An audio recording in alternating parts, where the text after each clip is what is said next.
મિત્રો, શું તમે ક્યારેય કલ્પના કરી છે કે જે કંપની માટે તમે બધું જ બલિદાન આપો છો, તમારી યુવાની, તમારી ઊંઘ, તમારા પરિવારનો સમય, એક દિવસ તમને એવી રીતે જોશે કે તમે કંઈ જ નથી, જાણે તમારી મહેનતનું કોઈ મૂલ્ય જ નથી. અને પછી એક દિવસ તે ક્ષણ આવે છે જ્યારે તમારા બોસ તમારી આંખોમાં જુએ છે અને કહે છે કે તમે પ્રમોશનને લાયક નથી. તે દિવસે એવું લાગે છે કે તમારા પગ નીચેથી જમીન સરકી ગઈ હોય, જાણે વર્ષોની વફાદારી અચાનક બેઈમાની બની ગઈ છે. પણ મિત્રો, આજે હું તમને મારી વાર્તા કહેવા જઈ રહ્યા છું, જે તે દિવસથી શરૂ થઈ હતી જ્યારે મેં નક્કી કર્યું કે બસ, હવે બહુ થયું, હવે હું કોઈ વધારાનું કામ નહીં કરું. અને તે નિર્ણયના 2 દિવસ પછી મારા ફોન પર 23 મિસ કોલ આવ્યા. ફક્ત 2 દિવસમાં 23 કોલ, અને બધા મારા બોસના હતા. એ જ બોસ જેને મને 2 દિવસ પહેલાં કાઢી મૂક્યો હતો. તે 2 દિવસમાં બરાબર શું થયું? મારા બોસ કેમ આટલા બેચેન હતા? અને શું મેં તે નોકરી છોડી દીધી કે ફરીથી એ જ ફાંદામાં ફસાઈ ગયો? જાણવા માટે આ વાર્તાને અંત સુધી સાંભળજો. તેમાં એક ટ્વિસ્ટ પણ છે જે તમારો વિચાર બદલી નાખશે. તો ચાલો શરૂ કરીએ. ચાલો મારી વાત અહીં રજૂ કરું.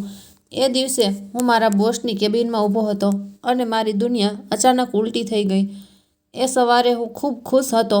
સાચું કહું તો હું છેલ્લા ઘણા અઠવાડિયાથી ખુશ હતો, કારણ કે મને લાગ્યું કે મારી મહેનત આખરે રંગ લાવી રહી છે. મને એ પ્રમોશન મળવાનું હતું જેની હું 3 વર્ષથી રાહ જોઈ રહ્યો હતો.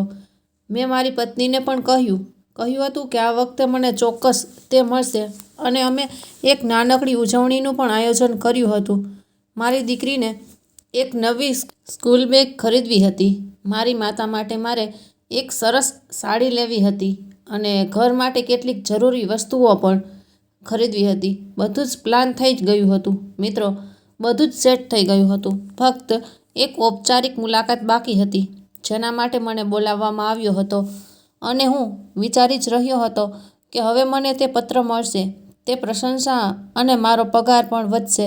પણ મિત્રો, જીવનમાં કંઈ પણ યોજના મુજબ થતું જ નથી, ખાસ કરીને જ્યારે તમે કોઈ બીજાની ઈચ્છાઓનું પાલન કરો છો.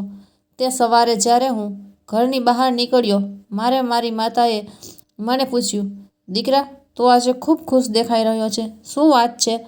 અને મેં તેને કહ્યું, "માતા, આજે કદાચ મારું જીવન બદલાઈ જશે, અને આજે મને પ્રમોશન મળી શકે એમ છે." મારી માતાએ મારા માથા પર હાથ થપથપાવીને કહ્યું, "તારી મહેનત રંગ લાવી દીકરા. પણ એક વાત યાદ રાખ, ગમે તે થાય, ક્યારેય તારા ગૌરવ સાથે સમાધાન ન કર." તે સમયે મારી માતાએ શું કહ્યું તે મને સમજાયું નહીં, પણ દિવસના અંતે હું તેનો અર્થ સંપૂર્ણપણે સમજી ગયો. જ્યારે હું ઓફિસ પહોંચ્યો ત્યારે બધું જ સામાન્ય હતું. લોકો પોતાના કામમાં વ્યસ્ત હતા. મારા મિત્ર વિક્રમે મને જોયો અને થમ્સ અપ આપ્યો અને કહ્યું, "ઓલ ધ બેસ્ટ દોસ્ત, આજે તારો દિવસ છે." અને હું હસ્યો, મારી સીટ પર પાછો ગયો. પણ મિત્રો, મારું હૃદય ધબકતું હતું. હું મારી ઘડિયાળ તરફ જોતો રહ્યો. મીટિંગ 11 વાગ્યે હતી અને હું તેની આતુરતાથી રાહ જોઈ રહ્યો હતો. મેં તે 2 કલાક કંઈ કર્યું નહીં. હું ફક્ત મારા લેપટોપ સ્ક્રીન તરફ જોતો રહ્યો અને મારા ભવિષ્ય વિશે વિચારતો રહ્યો. હું વિચારી રહ્યો હતો કે પ્રમોશન પછી મારું જીવન કેવી રીતે બદલાશે, હું મારા પરિવારને કેવી રીતે સારું જીવન આપી શકીશ, હું મારા માતા-પિતાની સંભાળ કેવી રીતે રાખી શકીશ, હું મારી દીકરીને સારું શિક્ષણ કેવી રીતે આપી શકીશ, અને હું મારી પત્નીના સપના કેવી રીતે પૂરા કરી શકીશ. 11 વાગ્યે મારા ફોન પર એક સંદેશ આવ્યો, અને તે શ્રી વર્માના સેક્રેટરી તરફથી હતો, જેમાં કહેવામાં આવ્યું હતું, "તમે કેબિનમાં આવી શકો છો." મેં ઊંડો શ્વાસ લીધો, મારો શર્ટ સીધો કર્યો, મારા વાળ બ્રશ કર્યા અને કેબિન તરફ પ્રયાણ કર્યું. તો મિત્રો, તે ક્ષણે મારા પગલાં ભારે હતા, પણ મારું હૃદય આનંદથી ભરાઈ ગયું. જેમ જેમ હું કેબિનમાં દરવાજા પાસે પહોંચ્યો, મેં શ્રી વર્માને તેમની ખુરશી પર બેઠા જોયા. તેઓ કેટલીક ફાઇલો જોઈ રહ્યા હતા. તેમનો ચહેરો સંપૂર્ણપણે કડક હતો. કોઈ અભિવ્યક્તિ નહોતી, ન તો આનંદ કે ન તો દુઃખ, ફક્ત એક શીતળતા જે મને હૃદય સુધી ડંખતી હતી. મેં દરવાજો ખટખટાવ્યો અને તેને અંદર જવાની પરવાનગી માંગી. મારી સામે જોયા વિના જ તેણે ફક્ત હાથ હલાવીને મને અંદર બોલાવ્યો. હું તેની સામેની ખુરશી પર બેઠો પણ મિત્રો, ઓરડામાં વાતાવરણ એટલું ભારે હતું કે શ્વાસ લેવામાં પણ તકલીફ પડતી હતી. એર કન્ડિશનર ગડગડાટ સિવાય કોઈ અવાજ ન હતો. મારા કાનમાં ફક્ત એક શાંતિ ગુંજતી હતી. થોડીવાર સુધી તે તેની ફાઇલો જોતો રહ્યો અને હું ફક્ત રાહ જોતો રહ્યો. મારા હાથ પરસેવાથી ભરાઈ ગયા હતા. મારું ગળું સુકાઈ ગયું હતું અને મારું હૃદય એટલું ઝડપથી ધબકતું હતું કે મને લાગ્યું કે તે બહાર આવી જશે. પછી તેણે પોતાની ફાઇલો બંધ કરી, તેણે પોતાના ચશ્મા કાઢીને ટેબલ પર મૂક્યા અને મારી તરફ જોતા તેની નજર એટલી તીવ્ર હતી કે હું તેની આંખોને મળી શકાતો ન હતો. પણ મેં હિંમત ભેગી કરી અને તેની આંખોમાં જોયું. પછી તેણે કહ્યું, અરુણ, તું અહીં કેમ આવ્યો છે? તેનો પ્રશ્ન સાંભળીને મને થોડું અજુગતું લાગ્યું, કારણ કે તેણે જ મને ફોન કર્યો હતો. પણ મેં શાંતિથી જવાબ આપ્યો, સાહેબ, તમે મને મીટિંગ માટે બોલાવ્યો છે. તેણે કહ્યું, હા, મીટિંગ? પણ શું તમે જાણો છો કે આ મીટિંગ શેના વિશે છે? મેં થોડીવાર વિચાર્યું અને પછી કહ્યું, સાહેબ, મેં વિચાર્યું અમારા પ્રદર્શન સમીક્ષા અને કદાચ પ્રમોશન વિશે પણ છે, કારણ કે મેં છેલ્લા કેટલાક મહિનાઓથી ખૂબ મહેનત કરી છે અને મને આશા હતી કે આ વખતે મને તક મળશે. તેણે મારી વાત સાંભળી અને પછી ઊંડો શ્વાસ લીધો. મિત્રો, તે શ્વાસ એવો હતો કે કોઈને ખરાબ સમાચાર આપતા પહેલાં લે છે. અને મારું હૃદય એક ધબકારો ચૂકી ગયું. મને લાગ્યું કે કંઈક ખોટું છે, કંઈક ખોટું થવાનું છે. પછી શ્રી વર્મા કહેવા લાગ્યા, જુઓ અરુણ, તમે એક સારા કાર્યકર છો, તેમાં કોઈ શંકા નથી. તમે તમારું કામ સમયસર કરો છો, તમારું સમર્પણ સારું છે. હું તમારી પ્રામાણિકતાની પ્રશંસા કરું છું. પણ અરુણ, પ્રમોશન ફક્ત કામ વિશે નથી. પ્રમોશન મેળવવા માટે ઘણું બધું જરૂરી છે. નેતૃત્વની જરૂર છે, દ્રષ્ટિની જરૂર છે, ટીમનું સંચાલન કરવાની ક્ષમતાની જરૂર છે, કઠિન નિર્ણયો લેવાની હિંમતની જરૂર છે. અને મને નથી લાગતું કે તમે તે સ્તર પર છો જ્યાં તમારે નેતા તરીકે કાર્ય કરવાની જરૂર છે. તમે ખૂબ નરમ છો, અરુણ. તમે ખૂબ લાગણીશીલ છો. તમે તમારી ટીમ સાથે જોડાઓ છો, જે સારી વાત છે. પરંતુ મેનેજરે થોડું અંતર જાળવી રાખવું પડે છે. તમારે થોડું કડક રહેવું પડે છે. અને મને નથી લાગતું કે તમે આ કરી શકશો. એટલા માટે મેં નક્કી કર્યું છે કે આ વખતે તમને બઢતી નહીં મળે. મિત્રો, તે ક્ષણે મારા કાનમાં ઘંટ વાગવા લાગ્યા. મારું મન ખાલી થઈ ગયું. મેં મારા મનમાં તેમના શબ્દો વારંવાર કહ્યા, તમને બઢતી નહીં મળે, તમને પ્રમોશન નહીં મળે. એનો અર્થ એ છે કે હું પ્રમોશનને લાયક નથી. એનો અર્થ એ છે કે મારી 7 વર્ષની મહેનત વ્યર્થ ગઈ. એનો અર્થ એ છે કે મારી ઊંઘ હરામ થઈ ગઈ, મારું સપ્તાહના અંતે કામ, મારા પરિવારથી મારું અંતર, બધું જ વ્યર્થ ગયું. મેં થોડીવાર કંઈ કહ્યું નહીં. હું ફક્ત તેની સામે જોતો રહ્યો. પછી મેં હિંમત ભેગી કરી અને પૂછ્યું, પણ સાહેબ, છેલ્લા 3 વર્ષમાં મેં દરેક પ્રોજેક્ટ સમયસર પૂરો કર્યો છે. મેં એક પણ સમય મર્યાદા ચૂકી નથી. મેં સપ્તાહના અંતે રાત્રે કામ કર્યું છે. મેં દરેક ક્લાયન્ટની માંગણી પૂરી કરી છે. મેં દરેક ટીમના સભ્યોને મદદ કરી છે. તો મારામાં શું ખામી છે? શું મેં કંઈ ભૂલ કરી છે? શું મારું કામ પૂરતું સારું નહોતું? કૃપા કરીને મને કહો, જેથી હું સુધારો કરી શકું. શ્રી વર્માએ પોતાના ચશ્મા પાછા મૂક્યા અને કહ્યું, જુઓ અરુણ, તમે સાચા કે ખોટા વિશે નથી, તે ક્ષમતા વિશે છે. તમે એક કાર્યકર છો, ખૂબ સારા કાર્યકર, પણ તમે નેતા નથી. એક કાર્યકર અને નેતા વચ્ચે ફરક હોય છે. અરુણ, કાર્યકર કામ કરે છે, તેને જે કહેવામાં આવે છે તે કરે છે. પણ નેતા પોતાના માટે વિચારે છે, તે પોતાના નિર્ણયો લે છે, તે કામ કરવા માટે પહેલ કરે છે. અને તમારામાં તે આક્રમકતાનો અભાવ છે. તમારામાં તે ભૂખનો અભાવ છે, જે એક નેતામાં હોવો જોઈએ. તમે ખૂબ જ સંતુષ્ટ છો. તમે ખૂબ જ. અને આ કંપનીને એવા લોકોની જરૂર છે જે હંમેશા કંઈક નવું કરવાનો પ્રયાસ કરતા હોય, જે હંમેશા આગળ વધતા હોય, જે કંપનીને નવી ઊંચાઈઓ પર લઈ જઈ શકે. સમજો છો? મિત્રો, હું તેમની વાત સાંભળી રહ્યો હતો, પણ મારા અંદર એક આગ સળગી રહી હતી. હું ગુસ્સે હતો. હું ત્યારે ઉદાસ હતો. મને હતાશા થઈ રહી હતી અને સૌથી વધુ અપમાન થયું હતું. પણ મેં મારી જાતને શાંત કરી અને પૂછ્યું, સાહેબ, ત્યારે કોને પ્રમોશન મળ્યું? મને જાણવાનો અધિકાર છે ને? શ્રી વર્માએ થોભીને કહ્યું, રાહુલ શર્મા.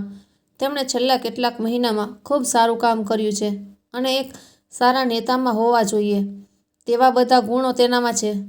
તેથી જ અમે તેમને અસિસ્ટન્ટ મેનેજર બનાવવાનું નક્કી કર્યું છે. મિત્રો, તે નામ મારા હૃદયમાં છરી જેવું લાગી રહ્યું હતું. રાહુલ શર્મા, મારા 3 વર્ષ પછી કંપનીમાં જોડાયો તે માણસ જે મારા પોતાના મેનેજર હતા.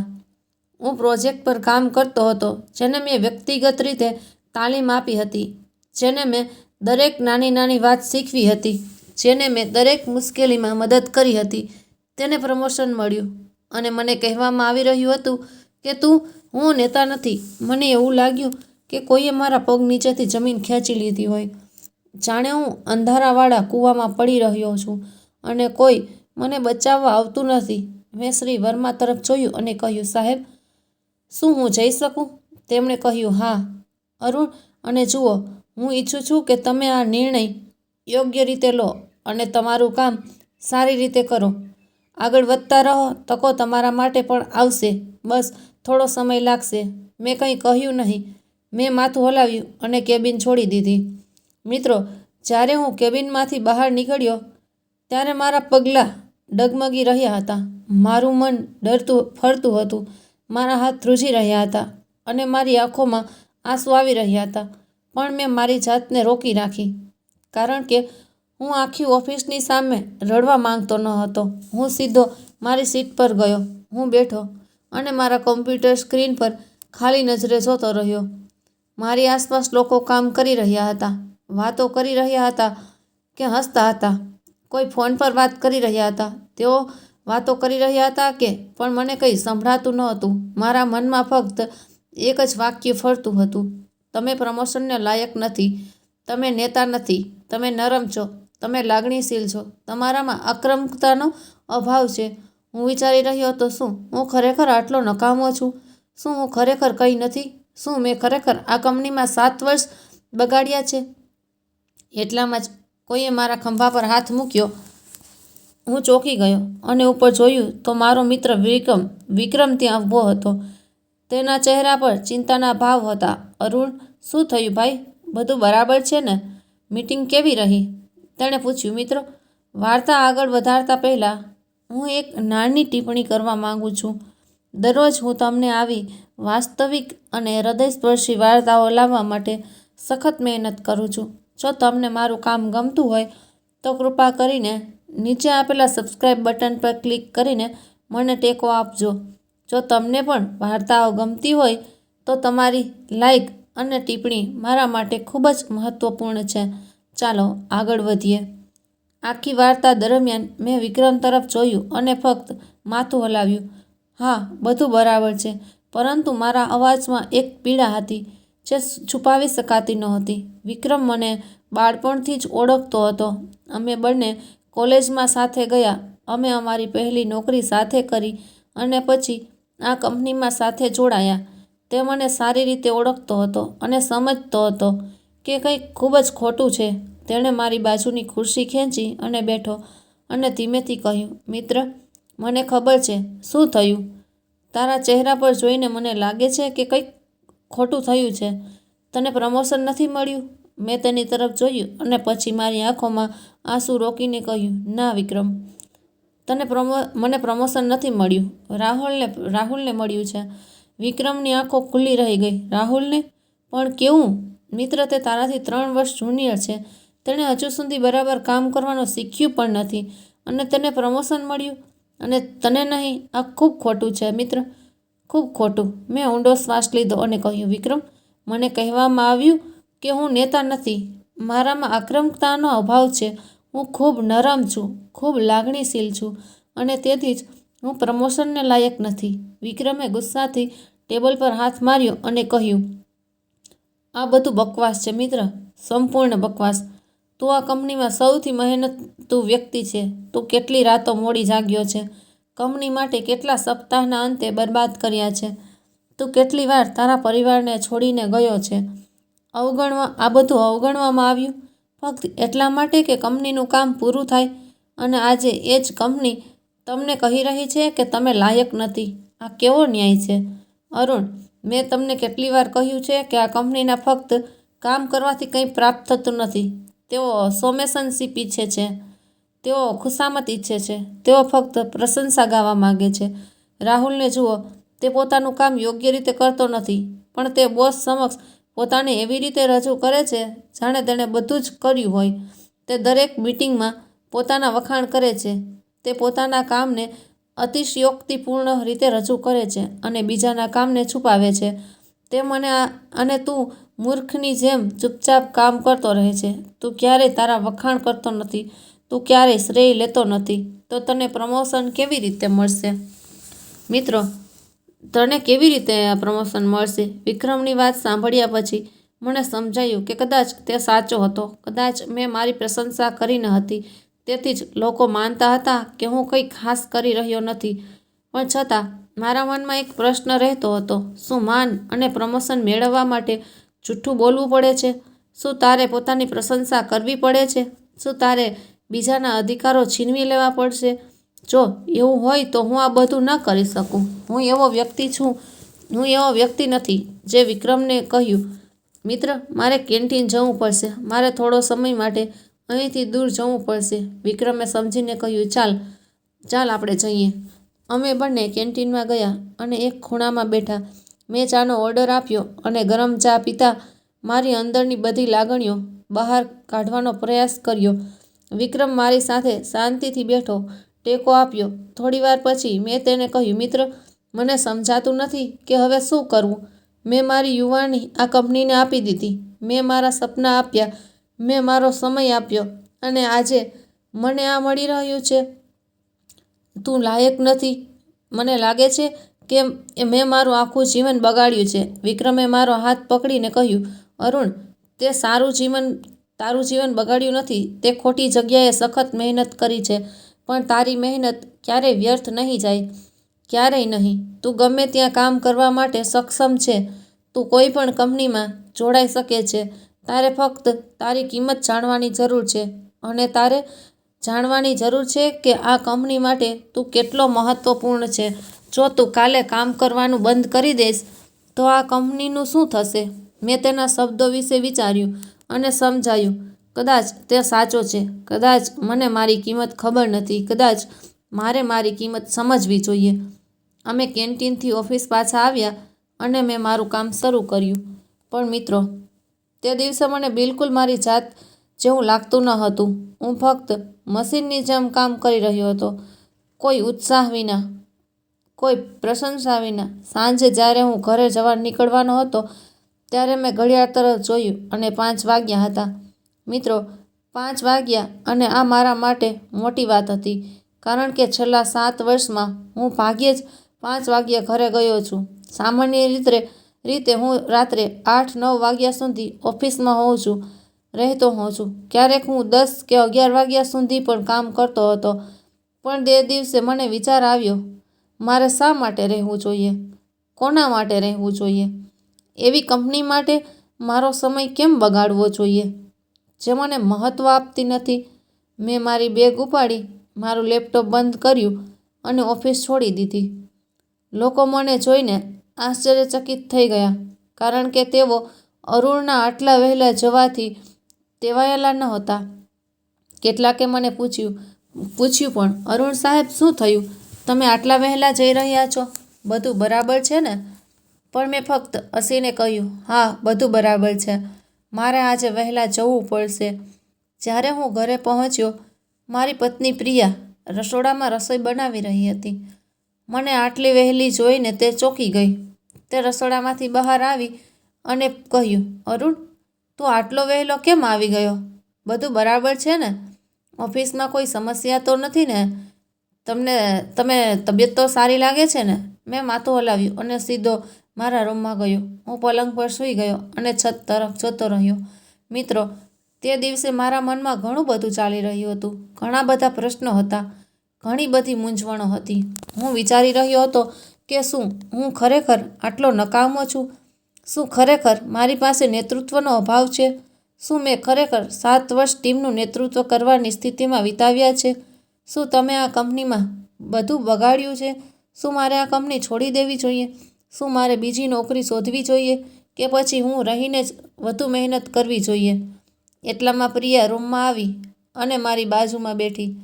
તેણે મારો હાથ પકડીને કહ્યું, અરુણ, મને કહો, શું થયું છે?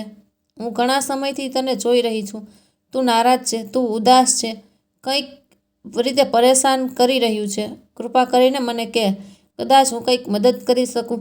મેં તેની તરફ જોયું અને તેની આંખોમાં એટલો પ્રેમ અને કાળજી હતી કે હું તેના પર સ્મિત કર્યા વિના રહી શક્યો નહીં. અને મેં તેને કહ્યું કે મને કેવી રીતે પ્રમોશન ન મળ્યું, મને કેવી રીતે કહેવામાં આવ્યું કે હું નેતાને લાયક નથી, મારામાં આક્રમકતાનો અભાવ છે, અને રાહુલને કેવી રીતે પ્રમોશન મળ્યું. પ્રિયાએ મારી વાત સંપૂર્ણપણે સાંભળી અને પછી કહ્યું, અરુણ, હું ઘણા સમયથી તને પૂછું છું કે તું આ કંપનીમાં તારું જીવન કેમ બગાડી રહ્યો છે? તું સવારે 7 વાગ્યે ઘરેથી નીકળે છે અને રાત્રે 10 વાગ્યે ઘરે આવે છે. તને તારા બાળક સાથે વાત કરવાનો સમય નથી મળતો. તને તારા માતા પિતા સાથે વાત કરવાનો સમય નથી મળતો. તને પોતાના માટે સમય નથી મળતો. તને મારા માટે સમય નથી મળતો. અને આ બધું શા માટે? એવી કંપની માટે જે તમારી કદર કરતી નથી, તમારી મહેનત જોતી નથી, ફક્ત દેખાવ જુએ છે. અરુણ, હું તમને સત્ય કહું છું, તમારી સાથે જે થયું તે ખૂબ જ ખોટું છે, પણ કદાચ આ તમારા માટે આંખ ખોલનારું છે. કદાચ ભગવાન તમને હવે બંધ કરવાનું કહી રહ્યા છે. તમારા વિશે વિચારો, તમારા પરિવાર વિશે વિચારો, તમારા જીવન વિશે વિચારો. મિત્રો, પ્રિયાના શબ્દો સાંભળીને મારી આંખોમાં આંસુ આવી ગયા અને હું રડવા લાગ્યો. હું લાંબા સમય સુધી રડ્યો અને પ્રિયા મારી એકમાત્ર, તે મારા માથા પર હાથ ફેરવતી રહી અને મને દિલાસો આપતી રહી. તે રાત્રે મને ઊંઘ ન આવી. હું ફક્ત ઉછળતો રહ્યો અને ફરતો રહ્યો, વિચારતો રહ્યો કે આગળ શું કરવું. જ્યારે હું સવારે ઉઠ્યો ત્યારે મારી માતાએ મારી તરફ જોયું અને પૂછ્યું, દીકરા, તું ઠીક છે ને? તું ખૂબ જ નિસ્તેજ દેખાય છે. શું થયું? ગઈકાલની મુલાકાત કેવી રહી? મેં તેને બધું કહ્યું અને મારી માતાએ મારા માથા પર હાથ મૂકીને કહ્યું, દીકરા, જીવનમાં એવા વળાંક આવે છે જ્યારે એવું લાગે છે કે બધું જ સમાપ્ત થઈ ગયું છે, પણ યાદ રાખ, આ પણ પસાર થઈ જશે અને તું ફરી ઉઠશે. અને જે લોકો તને નીચે લાવવા માંગે છે, તારી શક્તિ તેમને રોકશે, તે દેખાશે. બસ ક્યારેય તારા ગૌરવ સાથે સમાધાન ન કર, દીકરા, ક્યારેય નહીં. મારી માતાના શબ્દોએ મને હિંમત આપી અને હું કામ માટે તૈયાર થઈ ગયો. બીજા દિવસે જ્યારે હું કામ પર ગયો ત્યારે બધું એનું એ જ હતું, પણ હું બદલાઈ ગયો હતો. મારી અંદર કંઈક તૂટી ગયું હતું. તે વિશ્વાસ, તે આશા, તે ઉત્સાહ, બધું જ અદૃશ્ય થઈ ગયું હતું. પણ તેની જગ્યાએ એક નવો જુસ્સો આવ્યો હતો, એક નવી સમજ કે હવે મારે મારી કિંમત બતાવવી પડશે, હવે મારે મારું મૂલ્ય સમજાવવું પડશે. તે દિવસથી મેં નિર્ણય લીધો, હું હવે વધારાનું કામ નહીં કરું. હું ફક્ત એટલું જ કામ કરીશ જેટલું મને જરૂરી છે. જેમ મારા કામના વર્ણનમાં લખ્યું છે તેમ, 1 મિનિટ પણ વધુ નહીં, એક પણ કામ ઓછું નહીં. મેં મારી જાતને વચન આપ્યું હતું કે હું 5 વાગ્યા સુધીમાં ઘરે પહોંચી જઈશ, ભલે ગમે તે થાય, ગમે તેટલું કામ બાકી હોય, કોઈ શું કહે તે મહત્વનું નથી. તે દિવસે પણ મેં બરાબર 5 વાગ્યે મારી બેગ ઉપાડી, મારું લેપટોપ બંધ કર્યું અને ઓફિસમાંથી નીકળી ગયો. લોકો મને જોઈને ફરીથી આશ્ચર્યચકિત થઈ ગયા. મારી ટીમના લીડર રાઘવે મને રોક્યો અને પૂછ્યું, અરુણ, શું થયું? તું ફરીથી વહેલો જઈ રહ્યો છે? આજે સાંજે મારે એક ક્લાયન્ટ સાથે એક મહત્વપૂર્ણ મીટિંગ છે. તમારે પણ હાજરી આપવી પડશે. મેં શાંતિથી કહ્યું, રાઘવ, મારો ઓફિસનો સમય પૂરો થઈ ગયો છે. જો મીટિંગ મહત્વપૂર્ણ હોય તો તે ઓફિસના સમય દરમિયાન થવી જોઈતી હતી. હું હવે જાઉં છું. રાઘવ આશ્ચર્યચકિત થઈ ગયો અને કહ્યું, પણ અરુણ, આ કંપનીનું કામ છે, આપણે લવચીક બનવું પડશે. મેં કહ્યું, રાઘવ, હું 7 વર્ષથી લવચીક રહ્યો છું. હું 7 વર્ષથી આખી રાત જાગ્યો છું. મેં સપ્તાહના અંતે કામ કર્યું છે અને મને શું મળ્યું છે? મને કહેવામાં આવ્યું છે કે હું નેતા નથી, કે હું પ્રમોશનને લાયક નથી. તેથી હવે મેં ફક્ત મારા ઓફિસના સમય દરમિયાન જ કામ કરવાનું નક્કી કર્યું છે. બાકીનો સમય મારો પોતાનો છે, હું મારા પરિવાર સાથે વિતાવીશ. આટલું કહીને હું ત્યાંથી નીકળી ગયો અને રાઘવ ત્યાં ઊભો રહીને મને જોઈ રહ્યો. ઘરે પહોંચ્યા પછી મેં મારી દીકરી રિયાને મારા ખોળામાં લીધી અને તેની સાથે રમવા લાગ્યો. મિત્રો, છેલ્લા ઘણા મહિનામાં આ પહેલી વાર હતું જ્યારે મેં મારી દીકરી સાથે આટલો સમય વિતાવ્યો હતો અને તેની ખુશી જોઈને મને ખ્યાલ આવ્યો કે હું ફક્ત એક કામ માટે કેટલી યાદ કરી રહ્યો હતો. રિયાએ મને પૂછ્યું, પપ્પા, તમે આજે આટલા વહેલા કેમ આવ્યા? તમે હંમેશા તો મોડા આવો છો. તેના નિર્દોષ શબ્દો સાંભળીને મારું હૃદય ખુશીથી ભરાઈ ગયું અને મેં તેને કહ્યું, દીકરા, હવે પપ્પા દરરોજ વહેલા આવશે અને તમારી સાથે રમશે. પ્રિયા તેમણે મારી તરફ જોયું અને સ્મિત કર્યું. તેની આંખોમાં ખુશી હતી કારણ કે તેમને ખબર હતી કે તેના પતિ આખરે સમજી ગયા છે. તે રાત્રે અમે બધાએ સાથે રાત્રિભોજન કર્યું અને લાંબા સમય સુધી વાતો કરી.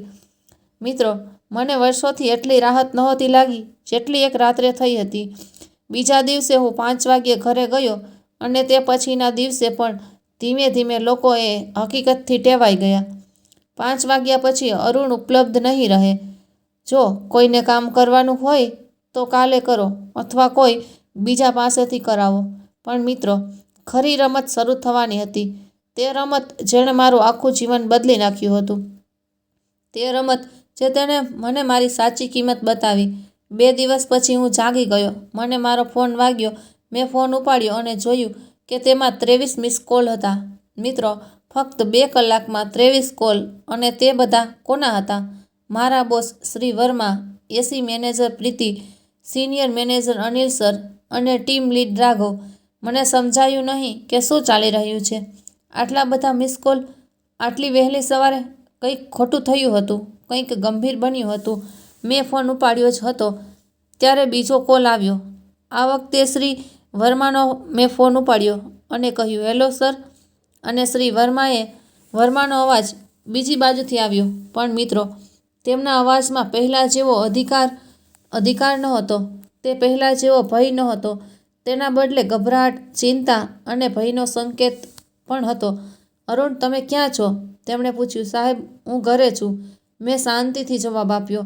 ઘરે? શું તમને ખબર છે કે કંપનીમાં શું ચાલી રહ્યું છે? તમે જાણો છો કે ક્લાયન્ટે પ્રોજેક્ટ રદ કરવાની ધમકી આપી છે. તમે જાણો છો કે રેડવિંગ પ્રોજેક્ટ સંપૂર્ણપણે નિષ્ફળ ગયો છે. હમણાં જ ઓફિસ આવો અને તમારે હમણાં જ ઓફિસ પહોંચવાની જરૂર છે. તમારી અહીંયા જરૂર છે. તેમણે વાત ચાલુ રાખી અને હું શાંતિથી સાંભળતો રહ્યો. મેં ઘડિયાળ તરફ જોયું. સવારના 7 વાગ્યા હતા. મેં શાંતિથી કહ્યું, સાહેબ, મારો ઓફિસ સમય 9 વાગ્યે શરૂ થાય છે. હું 9 વાગ્યે આવીશ. 9 વાગ્યે? શ્રી વર્મા લગભગ બૂમ પાડી. અરુણ, આ મજાકનો સમય નથી. આ કટોકટીનો સમય છે. કંપની મુશ્કેલીમાં છે.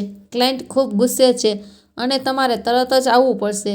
હવે મેં ઊંડો શ્વાસ લીધો અને કહ્યું, સાહેબ, કટોકટી દરરોજ થાય છે, પણ મારી પાસે પણ એક જીવન છે, એક પરિવાર છે અને હવે હું મારા ઓફિસ સમય સિવાય કામ નહીં કરું. હું 9 વાગ્યે જ આવીશ. હું ઓફિસમાં આવીને જોઈશ કે સમસ્યા શું છે, પણ હું હમણાં આવી શકીશ નહીં. આટલું કહીને મેં ફોન કાપી નાખ્યો. મિત્રો, તે ક્ષણે મને વિશ્વાસ જ નહોતો આવતો કે મેં મારા બોસ સાથે ફોન કાપી નાખ્યો છે. મેં તેમને એમ કહ્યું હતું, પણ અંદર એક વિચિત્ર શાંતિનો અહેસાસ હતો, એક વિચિત્ર શક્તિનો અહેસાસ હતો. પ્રિયા મારી પાસે આવી અને કહ્યું, મેં સાંભળ્યું કે તમે શું કહ્યું. તમે સારું કર્યું. તમે ખૂબ સારું કર્યું. હવે તેઓ તમારી કિંમત સમજશે. તમારા વિના તેમનું કામ કેવી રીતે અટકી જાય છે. મેં આરામથી તૈયારી કરી, નાસ્તો કર્યો, મારી દીકરીને શાળા માટે તૈયાર કરી અને પછી બરાબર 8:30 વાગ્યે હું પાછો ફર્યો. હું 9 વાગ્યે ઘરેથી નીકળ્યો. જ્યારે હું 9 વાગ્યે ઓફિસ પહોંચ્યો ત્યારે વાતાવરણ તંગ હતું. લોકો દોડી રહ્યા હતા, પોતાના ફોન પર બૂમો પાડી રહ્યા હતા. કોન્ફરન્સ રૂમમાં એક મોટી મીટિંગ ચાલી રહી હતી અને બધા ખૂબ જ તણાવમાં હતા. હું મારી સીટ પર ગયો અને મારું લેપટોપ ચાલુ કર્યું. એટલામાં જ વિક્રમ દોડતો મારી પાસે આવ્યો અને કહ્યું, દોસ્ત, તને ખબર છે શું ચાલી રહ્યું છે? રેડવિંગ પ્રોજેક્ટમાં એક મોટી સમસ્યા છે. ક્લાયન્ટ આખો પ્રોજેક્ટ રદ કરવાની વાત કરી રહ્યા છે.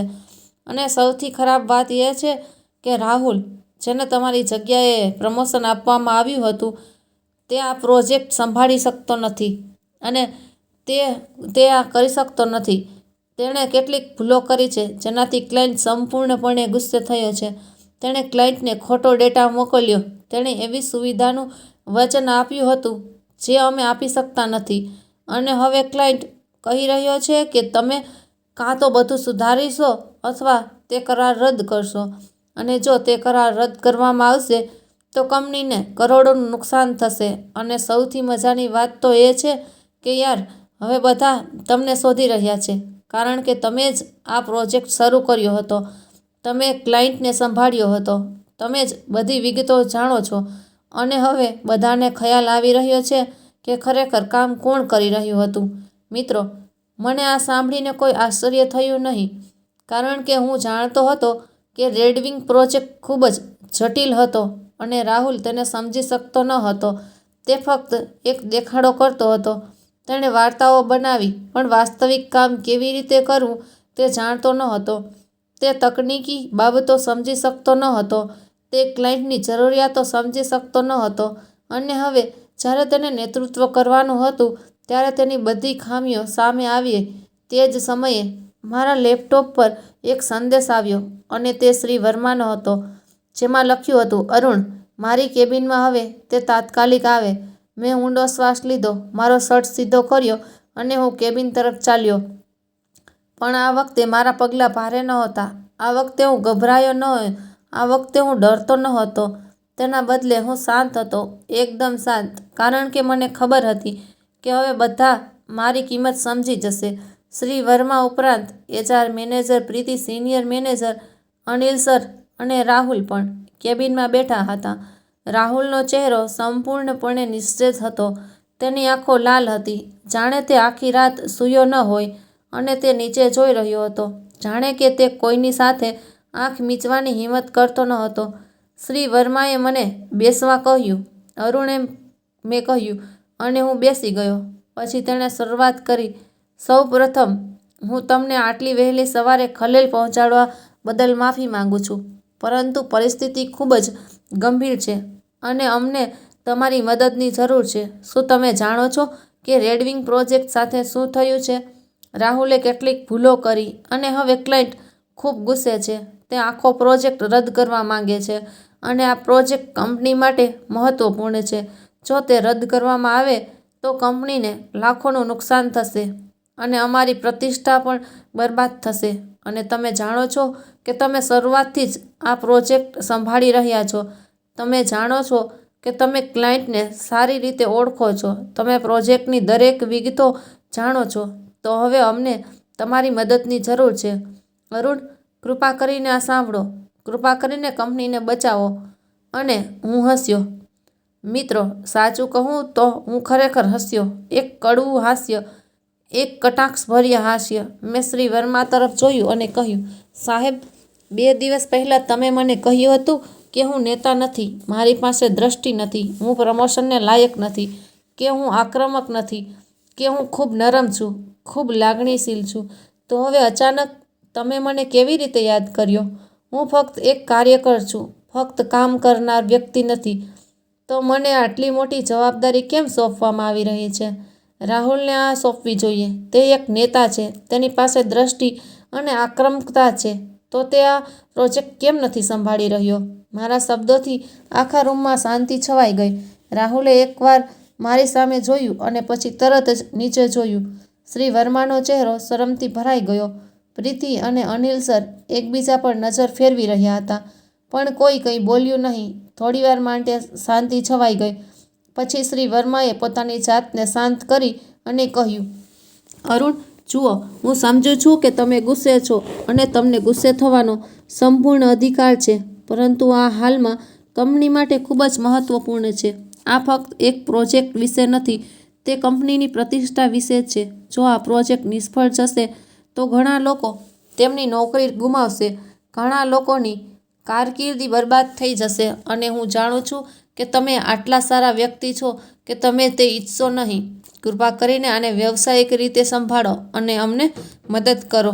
મેં તેની આંખોમાં જોયું અને કહ્યું, સાહેબ, હું એક વ્યવસાયિક વ્યક્તિ છું. હું પણ જેથી હું મારું કામ કરીશ, મારા કામના વર્ણનમાં લખેલું કામ. પરંતુ રેડવિંગ પ્રોજેક્ટ હવે મારી જવાબદારી નથી, તે રાહુલની જવાબદારી છે, કારણ કે તેને જ પ્રમોશન મળ્યું છે, તેને જ અસિસ્ટન્ટ મેનેજર બનાવવામાં આવ્યો છે. તેથી તેણે જ નેતૃત્વ કરવું જોઈએ, તેણે જ નિર્ણયો લેવા જોઈએ. જો તમે ઈચ્છો છો કે હું તે સંભાળું, તો મને સત્તાવાર જવાબદારી આપો અને મને પગાર વધારી આપો, નહીંતર મને માફ કરશો, હું તેમાં સામેલ થઈ શકતો નથી. આટલું કહીને હું ઊભા થવા લાગ્યો, પરંતુ અનિલ સરને કહ્યું, રાહ જુઓ, અરુણ, બેસો, આપણે વાત કરીશું. હું ફરીથી બેઠો અને અનિલ સર થોડી વાર શ્રી વર્મા અને પ્રીતિ સાથે વાત કરી પછી તેમણે મને કહ્યું, અરુણ, જુઓ, અમે સમજીએ છીએ કે તમારી સાથે જે થયું તે ખોટું હતું અને અમે તેને સુધારવા માંગીએ છીએ. જો તમે આ પ્રોજેક્ટ સંભાળશો તો અમે તમને પ્રોજેક્ટ લીડર બનાવીશું અને તમને 15% વધારો કરી આપીશું. ઠીક રહેશે? મેં તેના વિશે વિચાર્યું અને પછી કહ્યું, ના સાહેબ, 15% પૂરતું નથી. જો હું આ પ્રોજેક્ટ સંભાળીશ નહીં તો કંપનીને કરોડોનું નુકસાન થશે. તો મારા 30% વધારાનું મૂલ્ય શું છે? જો તમને લાગે કે તે ખૂબ વધારે છે તો તે ઠીક છે, હું મારો પગાર છે એ જ રાખીશ, હું મારું સામાન્ય કામ ચાલુ રાખીશ અને તમે આ પ્રોજેક્ટ બીજા કોઈને સોંપી દો. મિત્રો, મારા શબ્દો સાંભળીને બધાના હાવભાવ બદલાઈ ગયા. શ્રી વર્માનો ચહેરો લાલ થઈ ગયો, પણ તેઓ કંઈ બોલી શક્યા નહીં, કારણ કે તેઓ જાણતા હતા કે હું સાચો છું. અનિલ સર અને પ્રીતિએ એકબીજા સામે જોયું અને પછી અનિલ સરે કહ્યું, ઠીક છે અરુણ, અમે તમારા પ્રસ્તાવ સાથે સંમત છીએ. તમને 30% પગાર વધારો મળશે અને પ્રોજેક્ટ લીડ બનાવવામાં આવશે. પણ તમારે આ પ્રોજેક્ટ પૂર્ણ કરવો પડશે અને ક્લાયન્ટનું સંચાલન કરવું પડશે. મેં કહ્યું, ઠીક છે સર, પણ રાહુલ માટે એક બીજી શરત છે. તેને આ પ્રોજેક્ટમાંથી દૂર કરવો જોઈએ, કારણ કે તે જ આ સમસ્યાનું કારણ છે અને હું હવે તેની સાથે કામ કરી શકતો નથી. આ સાંભળીને રાહુલે મારી તરફ જોયું. તેની આંખોમાં આંસુ આવી ગયા, પણ મને તેના પર દયા ન આવી, કારણ કે તેણે મારા હકો છીનવી લીધા હતા, તેણે મારી મહેનત ચોરી લીધી હતી અને હવે તેને તેનું પરિણામ ભોગવવું પડશે. અનિલ સરે કહ્યું, ઠીક છે અરુણ, રાહુલને દૂર કરવામાં આવશે. હવે મને કહો કે તમારે આ પ્રોજેક્ટને ઠીક કરવા માટે શું જોઈએ છે? મેં કહ્યું, સાહેબ, મને 2 દિવસની જરૂર છે. હું આખી પરિસ્થિતિ સમજીશ, ક્લાયન્ટ સાથે વાત કરીશ અને પછી યોજના બનાવીશ. હું આ સમસ્યાનું નિરાકરણ કેવી રીતે કરવું તે શોધીશ. પણ મને એક વાત સ્પષ્ટ કરી દેવા દો, હું ફક્ત મારા ઓફિસ સમય દરમિયાન જ કામ કરીશ. હું રાત્રે કામ નહીં કરું, હું સપ્તાહના અંતે કામ નહીં કરું. જો તમે મને વધારાનું કામ કરાવવા માંગતા હો તો મારે ઓવરટાઈમ ચૂકવવો જોઈશે. અનિલ સરે કહ્યું, ઠીક છે અરુણ, તમારી શરતો ગમે તે હોય, હું તે સ્વીકારું છું. બસ આ પ્રોજેક્ટ સાચવો. મિત્રો, તે ક્ષણે મને જે આનંદ થયો તે અવર્ણનીય હતો. મેં મારા સન્માન માટે લડત આપી હતી અને હું જીતી ગયો હતો. મેં હા પાડી અને મીટિંગ સમાપ્ત થઈ ગઈ. જેમ જેમ હું બોર્ડ રૂમમાંથી બહાર નીકળ્યો, આખી ઓફિસમાં એ સમાચારનો માહોલ હતો કે અરુણને પ્રોજેક્ટ લીડ બનાવવામાં આવ્યો છે અને તેના પગારમાં 30% વધારો કરવામાં આવ્યો છે. લોકો મને અભિનંદન આપવા લાગ્યા અને મારી સાથે હાથ મિલાવવા લાગ્યા. વિક્રમે મને ગળે લગાવીને કહ્યું, મિત્ર, તે ખૂબ સારું કામ કર્યું છે, તે ખરેખર ખૂબ સારું કામ કર્યું છે. મેં હંમેશા તને કહ્યું હતું કે તું ખૂબ જ સક્ષમ છે. તને તારી કિંમત ખબર નહોતી, પણ હવે તને ખબર પડી ગઈ છે. હવે બધા જાણે છે કે ખરેખર કોણ કામ કરે છે અને કોણ ફક્ત ઢોંગ કરે છે. હું મારી સીટ પર ગયો અને કામ કરવાનું શરૂ કર્યું. આગામી 2 દિવસમાં મને આખી પરિસ્થિતિ સમજાઈ ગઈ. મેં ક્લાયન્ટ સાથે દસ્તાવેજોની સમીક્ષા કરી, શું ખોટું થયું છે તે જોયું અને પછી તેને કેવી રીતે ઠીક કરવું તે માટે વિગતવાર યોજના બનાવી. પછી મેં ક્લાયન્ટ સાથે વાત કરી, તેની બધી ફરિયાદો સાંભળી, માફી માંગી અને તેને ખાતરી આપી કે બધું સારું થઈ જશે. ક્લાયન્ટ શરૂઆતમાં ખૂબ ગુસ્સે થયો, પરંતુ જ્યારે તેણે મારી યોજના સાંભળી અને જોયું કે હું કેટલો વિગતવાર છું, ત્યારે તે થોડો શાંત થયો અને કહ્યું, ઠીક છે અરુણ, અમને તમારા પર વિશ્વાસ છે, પરંતુ જો આ વખતે કંઈક ખોટું થશે તો અમે કરાર રદ કરીશું. મેં તેને ખાતરી આપી કે એવું નહીં થાય અને હું આ પ્રોજેક્ટ જાતે જ સંભાળીશ. આગામી થોડા અઠવાડિયામાં મેં રેડવિંગ પ્રોજેક્ટ સંપૂર્ણપણે સંભાળી લીધો. મેં ટીમ સાથે મળીને બધી ભૂલો સુધારી. મેં ક્લાયન્ટને નિયમિત અપડેટ્સ આપ્યા અને ધીમે ધીમે બધું પાટા પર આવી ગયું. મિત્રો, તે સરળ નહોતું. તેમાં ઘણી મહેનત અને ઘણું ધ્યાન કેન્દ્રિત કરવું પડ્યું. પરંતુ આ વખતે હું મારી પોતાની શરતો પર કામ કરી રહ્યો હતો. હું ફક્ત મારા ઓફિસ સમય દરમિયાન જ કામ કરી રહ્યો હતો અને તે મારા પરિવારને પણ સમય આપી રહ્યો હતો. 3 જ અઠવાડિયામાં પ્રોજેક્ટ સંપૂર્ણપણે પૂર્ણ થઈ ગયો. ક્લાયન્ટ ખુશ થયો અને તેને કંપની સાથે બીજો મોટો ઓર્ડર આપ્યો. તેમણે ખાસ કરીને મારી પ્રશંસા પણ કરી અને કહ્યું કે અરુણ જેવા લોકોના કારણે જ અમે આ કંપની સાથે કામ કરવા માંગતા હતા. કંપનીના CEO શ્રી મલ્હોત્રાએ આખી ઓફિસની સામે એક મીટિંગ બોલાવી અને મારી પ્રશંસા કરી. તેમણે કહ્યું કે અરુણે માત્ર પ્રોજેક્ટ જ નહીં પરંતુ કંપનીની પ્રતિષ્ઠા પણ બચાવી છે અને અમને ગર્વ છે કે અરુણ જેવા લોકો અમારી ટીમમાં છે. તેમણે મને પ્રમાણપત્ર અને બોનસ આપ્યું. મિત્રો, તે દિવસે મને ખૂબ ખુશી થઈ, પરંતુ સૌથી સારી લાગણી ત્યારે થઈ જ્યારે હું ઘરે ગયો અને મારા પરિવારને તેના વિશે બધું કહ્યું. મેં તેને વધુ કહ્યું. મારી માતાએ મારા માથા પર હાથ મૂક્યો અને કહ્યું, દીકરા, મેં તને કહ્યું હતું ને કે તારી મહેનત રંગ લાવશે. બસ તારી ગરિમા સાથે સમાધાન ના કરતો અને તે બસ એ જ કર્યું. પ્રિયાએ મને ગળે લગાવીને કહ્યું, મને તારા પર ગર્વ છે. અરુણ ખરેખર ગર્વ અનુભવતો હતો. પણ મિત્રો, વાર્તા અહીં પૂરી નહોતી થઈ. હજુ એક મોટો વળાંક બાકી હતો જે બધાને ચોંકાવી દેનારો હતો. એક દિવસ વિક્રમ મારી પાસે આવ્યો અને કહ્યું, મિત્ર, શું તને ખબર છે કે આયુષ તને મળવા માંગે છે? તેણે કંઈક મહત્વપૂર્ણ ચર્ચા કરવાની છે. આયુષ અમારી ટીમનો જુનિયર સભ્ય હતો જે ખૂબ જ શાંત રહેતો હતો અને વધારે બોલતો પણ ન હતો, પણ તેને પોતાનું કામ સારી રીતે કર્યું. મેં કહ્યું, ઠીક છે, તને મોકલી દો. થોડીવાર પછી આયુષ મારી પાસે આવ્યો. તેનો ચહેરો ગભરાયેલો હતો. મેં તેને પૂછ્યું, હા આયુષ, મને કહો, શું વાત છે? બધું બરાબર છે? તે થોડો અચકાયો અને પછી કહ્યું, સાહેબ, મારે તમને એક ખૂબ જ મહત્વપૂર્ણ વાત કહેવાની છે. જરૂર છે જે તમને કદાચ ખબર નથી અને આ તમારા માટે ખૂબ જ મહત્વપૂર્ણ છે. મેં તેને બેસવાનું કહ્યું અને પૂછ્યું, મને કહો આયુષ, શું વાત છે?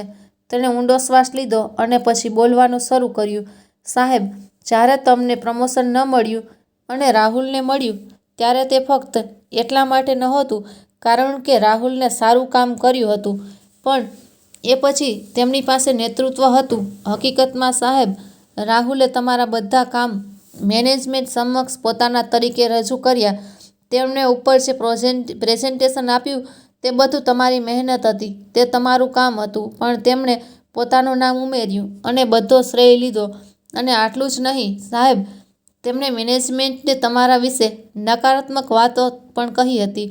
કહ્યું કે તમે ટીમ સાથે સારી રીતે કામ કરતા નથી, તમે વાતચીતમાં નબળા છો, તમે દબાણનો સામનો કરી શકતા નથી અને ઘણું બધું. સાહેબ, હું આ બધું જાણું છું કારણ કે હું તે સમયે તેમની કેટલીક મીટિંગ્સમાં હાજર હતો અને મેં સાંભળ્યું કે તેઓ શું કહી રહ્યા હતા. તેણે કહ્યું, મારી પાસે આના પુરાવા છે. સાહેબ, જો તમે ઈચ્છો તો હું તમને તે બતાવી શકું છું.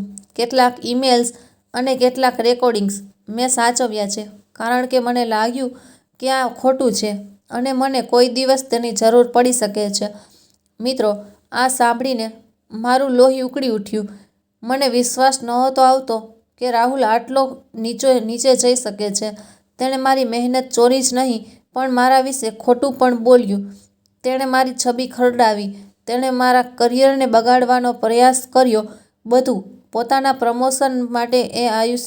મેં આયુષને કહ્યું, હા, મને બધા પુરાવાની જરૂર છે. પછી આયુષે તેનું લેપટોપ કાઢ્યું. મેં તે ખોલ્યું અને મને કેટલાક ઈમેલ મળ્યા જેમાં રાહુલે મારા પ્રોજેક્ટ રિપોર્ટ્સની નકલ કરી હતી અને શ્રી વર્મા અને મેનેજમેન્ટને તેમના નામ સાથે મોકલ્યા હતા. રાહુલે શ્રી વર્મા સાથે મારા વિશે નકારાત્મક વાત કરતા રેકોર્ડિંગ્સ પણ હતા.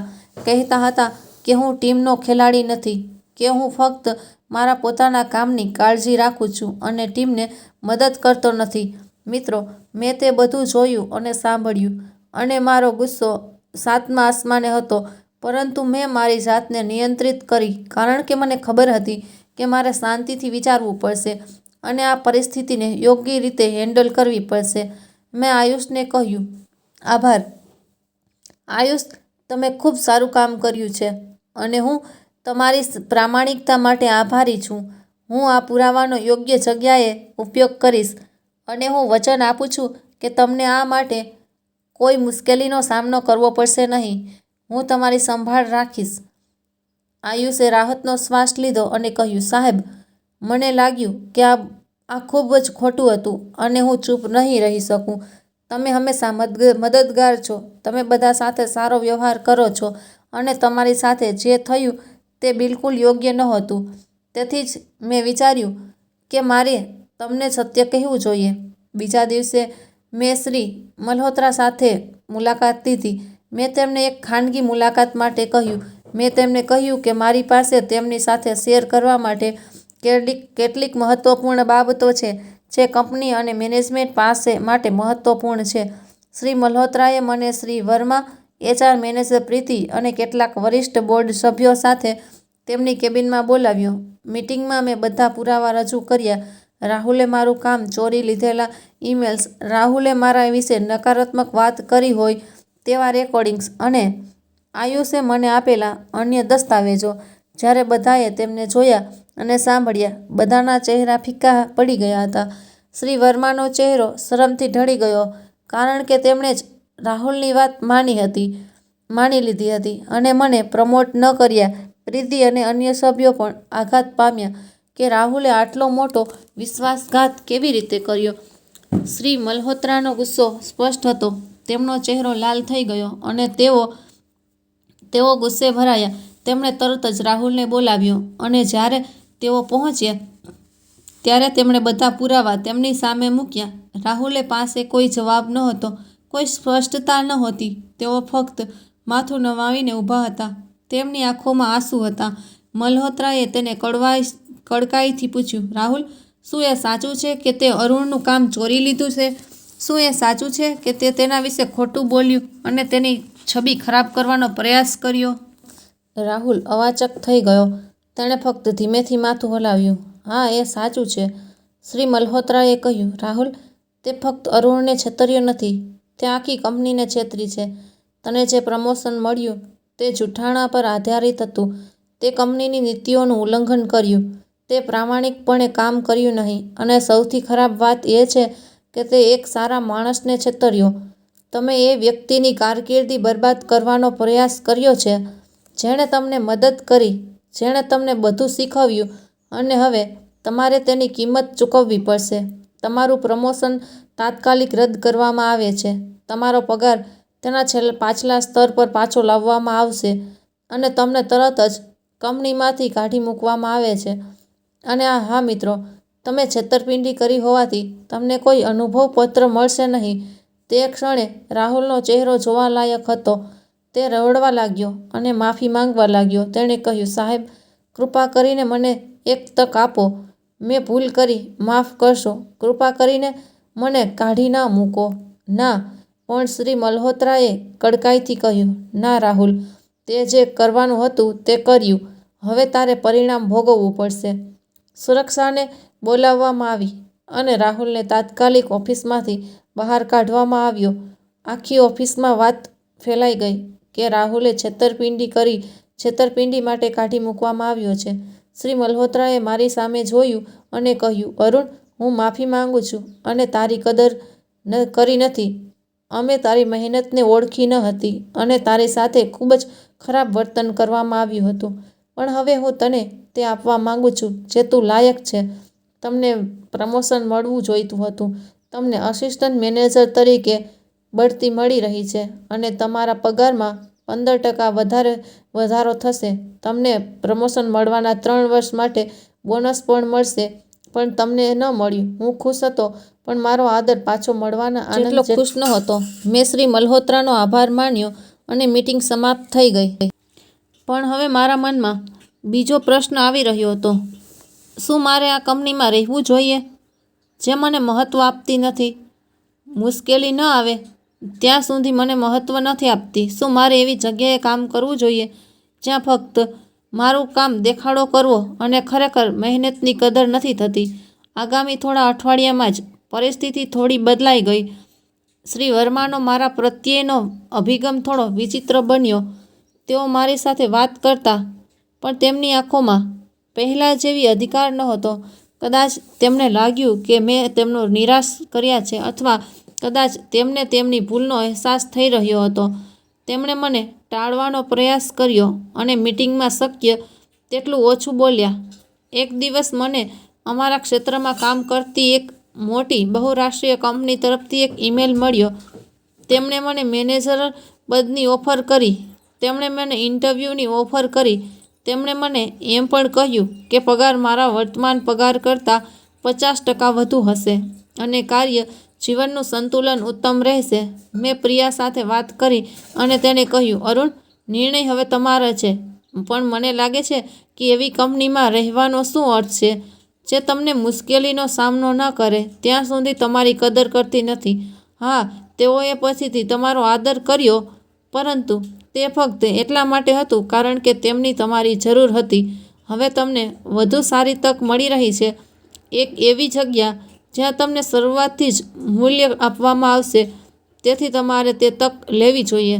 મેં તેના વિશે વિચારવામાં થોડા દિવસો વિતાવ્યા. મેં તેના વિશે વિચાર્યું. મેં મારા મિત્રો, મારા માતા-પિતા સાથે વાત કરી અને પછી જ મેં નિર્ણય લીધો. હું તે નવી કંપનીમાં ઇન્ટરવ્યૂ માટે ગયો અને મિત્રો, ઇન્ટરવ્યૂ ખૂબ જ સારો રહ્યો.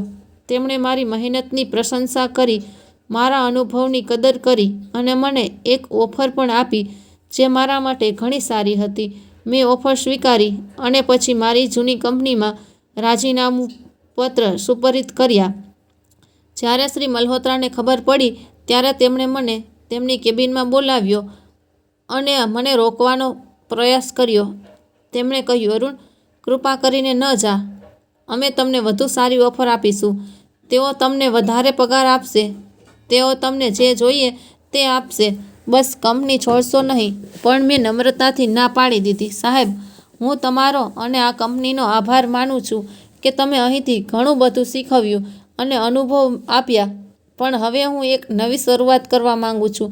એક એવી જગ્યા જ્યાં શરૂઆતથી જ મારું મૂલ્ય હોય, મુશ્કેલ સમય પછી નહીં, જ્યાં મારી મહેનતને ઓળખવામાં આવે છે ફક્ત દેખાડા માટે નહીં, અને સૌથી અગત્યનું, જ્યાં કાર્ય જીવન સંતુલન હોય, જ્યાં હું મારા પરિવાર માટે સમય ફાળવી શકું. શ્રી મલ્હોત્રા સમજી ગયા કે હું મારો નિર્ણય નહીં બદલું. તેણે મને શુભકામનાઓ પાઠવી અને કહ્યું, અરુણ, તું જ્યાં પણ જશે તું સફળ થશે, કારણ કે તારી પાસે એ પ્રામાણિકતા અને સખત મહેનત છે જે આજકાલ દુર્લભ જોવા મળે છે. ઓફિસમાં મારા છેલ્લા દિવસે મારી ટીમે મારા માટે એક નાની વિદાય પાર્ટીનું આયોજન કર્યું. વિક્રમ, આયુષ અને બીજા બધાએ મને વિદાય આપી અને કહ્યું, તું હંમેશા અમારા માટે એક રોલ મોડલ રહીશ. તું હંમેશા પ્રેરણારૂપ રહીશ. વિક્રમે મને કહ્યું, મિત્ર, તું તે જે કર્યું છે તે ખૂબ જ ઓછા લોકો કરી શકે છે. તું તારા ગૌરવ માટે લડ્યો, તારું મૂલ્ય સમજ્યો અને સૌથી અગત્યનું, તું આ હાંસલ કરી શક્યો. તેણે મને બતાવ્યું કે સાચી તાકાત દેખાડામાં નહીં પણ સખત મહેનત અને પ્રામાણિકતામાં રહેલી છે. મિત્રો, તે દિવસે હું ખૂબ જ ભાવુક હતો, પણ હું એ વાતથી પણ ખુશ હતો કે મેં સાચો નિર્ણય લીધો. હું એક નવી કંપનીમાં જોડાયો અને મિત્રો, ત્યાંનું વાતાવરણ ખરેખર અલગ હતું. ત્યાં લોકોની કદર કરવામાં આવતી હતી, તેમની મહેનતને ઓળખવામાં આવતી હતી, કાર્ય જીવન સંતુલન હતું અને સૌથી અગત્યનું, ત્યાં કોઈ રાજકારણ નહોતું, કોઈ દેખાડો નહોતો. તેના બદલે વાસ્તવિક કાર્યનું મૂલ્ય હતું. મારા નવા બોસ ખૂબ જ સહાયક હતા. તેમણે મારા વિચારો સાંભળ્યા, મારા મંતવ્યો આપ્યા અને નાની કે મોટી દરેક સિદ્ધિની પ્રશંસા કરી. હું ત્યાં ખૂબ ખુશ હતો. હું ખૂબ સંતુષ્ટ હતો. 6 મહિના પછી મને વિક્રમનો ફોન આવ્યો.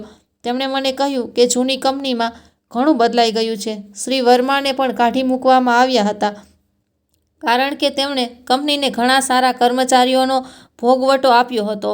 ઘણા પ્રોજેક્ટ્સ પણ સારી રીતે ચાલી રહ્યા ન હતા અને મેનેજમેન્ટને લાગ્યું કે તેમની નેતૃત્વ શૈલી ખામીયુક્ત છે.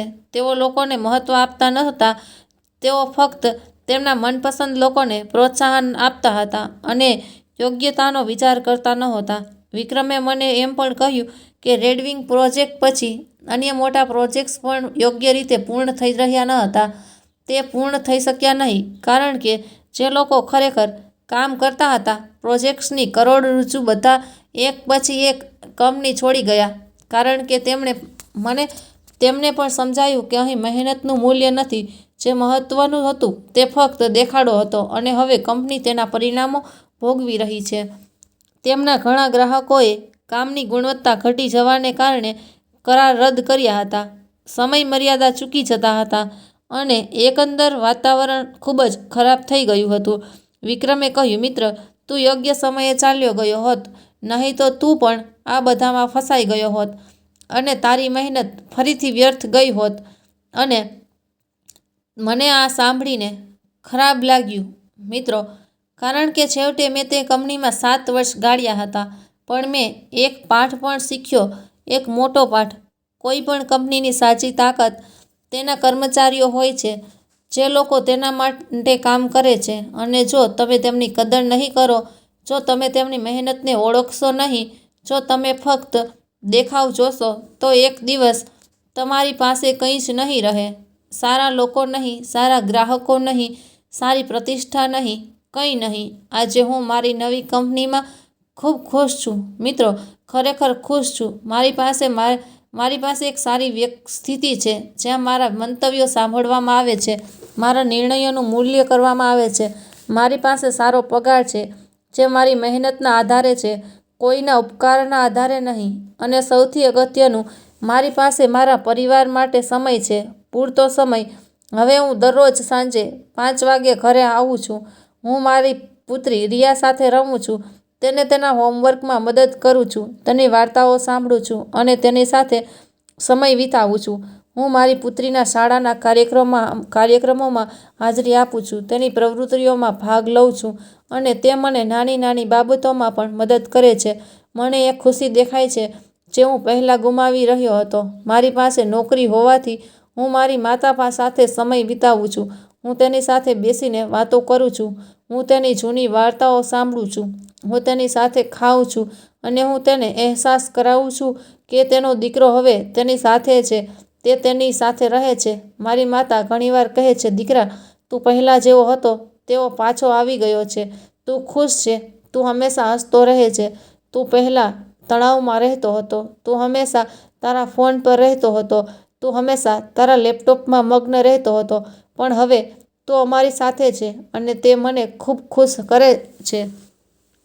હું મારી પત્ની પ્રિયા સાથે પણ ગુણવત્તાયુક્ત સમય વિતાવું છું અને સપ્તાહના અંતે સાથે ફરવા જઈએ છીએ, ફિલ્મો જોઈએ છીએ અથવા તો ઘરે જ બેસીને વાતો કરીએ છીએ.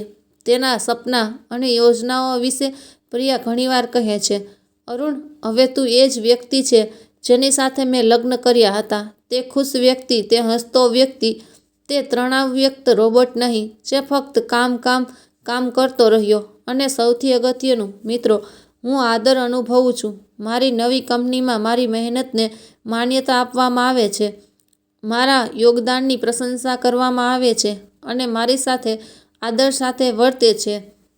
અને તમારી સાથે એક માણસ જેવો વ્યવહાર કરવામાં આવે છે, એક મશીન જેવો નહીં કે જેને ફક્ત કામ કરતા રહેવું પડે, ફરિયાદ વિના, કોઈ પ્રશ્ન કર્યા વિના. મિત્રો, હવે હું તમને આ આખી વાર્તામાંથી મેં શું શીખ્યું તે કહેવા માંગુ છું અને હું ઈચ્છું છું કે તમે પણ તેમાંથી કંઈક શીખો, કારણ કે તમે પણ આવી જ પરિસ્થિતિમાં હોઈ શકો છો અથવા ભવિષ્યમાં તમે આવી પરિસ્થિતિઓમાં હોઈ શકો છો. આ શિક્ષણ તમારા માટે ઉપયોગી થઈ શકે છે. સૌપ્રથમ તો સૌથી અગત્યનું, મિત્રો, સખત મહેનત મહત્વપૂર્ણ છે, ખૂબ જ મહત્વપૂર્ણ, પરંતુ આંધળી મહેનત નહીં, પણ સ્માર્ટ હાર્ડવર્ક જરૂરી છે. તમારે તમારી મર્યાદા નક્કી કરવી પડશે. તમારે તપાસ કાર્ય જીવન સંતુલનનું ધ્યાન રાખવું પડશે, કારણ કે જો તમે ફક્ત કામ કરતા રહેશો, જો તમે કંપનીને તમારું જીવન બનાવશો, તો એક દિવસ તમારી પાસે કોઈ સ્વાસ્થ્ય, કોઈ પરિવાર, કોઈ સંબંધો, કોઈ ખુશી નહીં રહે. જે કંઈ રહેશે તે ખાલીપણું અને ઘણો પસ્તાવો. તે મેં 7 વર્ષ સુધી આંધળું કામ કર્યું. હું સવારે 7 વાગ્યે ઘરેથી નીકળી જતો અને રાત્રે 10 કે 11 વાગ્યે ઘરે જ આવતો. હું સપ્તાહના અંતે કામ કરતો, રજાઓ પર કામ કરતો, અને મને શું મળતું? મને કહેવામાં આવ્યું કે હું પ્રમોશનને લાયક નથી. તો મિત્રો, પાઠ એ છે કે સખત મહેનત જરૂર કરો, પણ તે તમારી પોતાની શરતો પર કરો, મર્યાદામાં રહીને કામ કરો, અને ક્યારેય તમારા પરિવાર અને તમારા સ્વાસ્થ્યને અવગણશો નહીં. બીજા ખૂબ જ મહત્વપૂર્ણ વાત એ છે કે મિત્રો, તમારી કિંમત જાણો, તમારી કિંમત સમજો. જો કોઈ તમારી કદર નથી કરતું, જો કોઈ તમારી મહેનત જોઈ નથી રહ્યું, તો તેમને તમારી ગેરહાજરીનો અર્થ સમજાવો. જેમ મેં કર્યું. જ્યારે મેં વધારાનું કામ કરવાનું બંધ કરી દીધું, જ્યારે મેં સાંજે 5 વાગ્યે ઘરે જવાનું શરૂ કર્યું, ત્યારે બધાને ખબર પડી ગઈ કે ખરેખર કોણ કામ કરી રહ્યું છે, કોના વિના પ્રોજેક્ટ ખરેખર બંધ થાય છે, કંપનીનો મૂળ આધાર કોણ છે. ક્યારેક મિત્રો, આપણે આપણી તાકાત બતાવવી પડે છે. તમારે તમારું મૂલ્ય દર્શાવવું પડશે, અને તેનાથી ડરવાની કોઈ વાત નથી. તે ખોટું નથી જો તમે તમારા ગૌરવ માટે ઊભા રહો. જો તે તમારો અધિકાર છે, તે તમારી જવાબદારી છે. ત્રીજું, અને આ ખૂબ જ મહત્વપૂર્ણ છે મિત્રો, હંમેશા તમારા કાર્યનો પુરાવા રાખો. આજના વિશ્વમાં ફક્ત શબ્દોનો કોઈ અર્થ નથી. તમારી પાસે તમારા કાર્યનો પુરાવો હોવો જોઈએ. ઈમેલ્સ, દસ્તાવેજો અને અહેવાલો, જેથી કોઈ તમારી શાખ ચોરી ન શકે, કોઈ તમારી મહેનતનો શ્રેય દાવો ન કરી શકે. રાહુલે મારી સાથે આવું કર્યું. તેણે મારું કામ ચોરી લીધું, તેણે ચોરી કરી, તેણે મારા રિપોર્ટ્સ પોતાના નામનો ઉપયોગ કરીને સબમિટ કર્યા અને પ્રમોશન મેળવ્યું. પણ આયુષે પુરાવા સાચવ્યા. એ સારી વાત છે, નહીંતર મને ક્યારેય ખબર ન પડી હોત કે ખરેખર શું થયું. તો મિત્રો, તમે જે કંઈ કરો છો તેના રેકોર્ડ રાખો. દરેક ઈમેલ સાચવો, દરેક રિપોર્ટની નકલ રાખો, જેથી જરૂર પડે તો તમે પોતાને સાબિત કરી શકો. ચોથું, તમારો અવાજ ઉઠાવો. મિત્રો, ચૂપ ના રહો. જો તમારી સાથે કંઈક ખોટું થઈ રહ્યું હોય તો બોલો. જો તમારી સાથે અન્યાય થઈ રહ્યો હોય તો લડો. તમારા ગૌરવ માટે ઊભા રહો, કારણ કે જો તમે તમારા માટે લડતા નથી, પછી બીજું કોઈ લડશે નહીં. લોકો તમારી નબળાઈનો લાભ લેશે. તેઓ તમારા મૌનને સંમતિ સમજી લેશે અને તમારી સાથે દુર્વ્યવહાર કરવાનું ચાલુ રાખશે. જ્યારે મેં શ્રી વર્માને પૂછ્યું, જો હું નેતા નથી તો મને પ્રોજેક્ટ કેમ આપવામાં આવી રહ્યો છે, તે દિવસે બધાને સમજાયું કે હું હવે એ જૂનો અરુણ નથી રહ્યો, જે ચૂપચાપ બધું સહન કરતો હતો. હવે હું મારા માટે બોલી શકું છું અને મારા માટે લડી શકું છું. પાંચમું, અને આ ખૂબ જ મહત્વપૂર્ણ છે મિત્રો, ક્યારેક છોડવું જરૂરી હોય છે. ક્યારેક કોઈ જગ્યા છોડવી એ શ્રેષ્ઠ નિર્ણય છે. જો કોઈ જગ્યા તમારી નથી, તમે લાયક નથી, જો ત્યાં તમારી કિંમત નથી, જો ત્યાં ફક્ત રાજકારણ, ઢોંગ અને વાસ્તવિક મહેનતનું કોઈ મૂલ્ય નથી, તો ત્યાંથી નીકળી જાઓ. મિત્રો, દુનિયા મોટી છે, તે ખૂબ મોટી છે. તમને વધુ સારી તકો, વધુ સારા લોકો અને સારી કંપનીઓ મળશે, જ્યાં તમારું મૂલ્ય થશે, જ્યાં તમારી મહેનતને ઓળખવામાં આવશે. ફક્ત હિંમત રાખો અને આગળ વધો. જ્યારે મેં મારી જૂની કંપની છોડી, ત્યારે લોકોએ મને કહ્યું કે હું ખોટું કરી રહ્યો છું. હવે તમને પ્રમોશન મળ્યું છે, તમારો પગાર વધી ગયો છે, તો તમે હવે કેમ જઈ રહ્યા છો? પણ મેં મારા હૃદયની વાત સાંભળી અને હું ગયો, અને આજે હું ખૂબ ખુશ છું, કારણ કે મેં સાચો નિર્ણય લીધો. છઠ્ઠું, મિત્રો, તમારા પરિવારને સમય આપો, તમારા પ્રિયજનોને સમય આપો, કારણ કે જ્યારે દુનિયા તમને છોડી દે છે, જ્યારે તમારા બોસ તમને નકામા કહે છે, ત્યારે તમારી કંપની તમને કાઢી મૂકે છે, ત્યારે ફક્ત તમારો પરિવાર જ તમારી સાથે ઊભો રહેશે. ફક્ત તમારા પ્રિયજનો જ તમને ટેકો આપશે. કોઈ નોકરી, કોઈ પ્રમોશન, કોઈ પૈસા તમારા પરિવાર મિત્રો કરતાં વધુ મહત્વપૂર્ણ નથી. ક્યારેય નહીં. મેં નોકરી માટે 7 વર્ષ સુધી મારા પરિવારને અવગણ્યો, અને આજે જ્યારે હું પાછળ ફરીને જોઉં છું, ત્યારે મને તેનો અહેસાસ થાય છે કે મારી દીકરી સાથે મેં કેટલી સુંદર ક્ષણો ગુમાવી, મારી માતા સાથે કેટલો ઓછો સમય વિતાવ્યો, મારી પત્નીને છોડીને હું કેટલો એકલો રહ્યો, પણ હું એ ભૂલ ફરી નહીં કરું. હવે મારો પરિવાર મારી પહેલી પ્રાથમિકતા છે અને પછી બીજું બધું.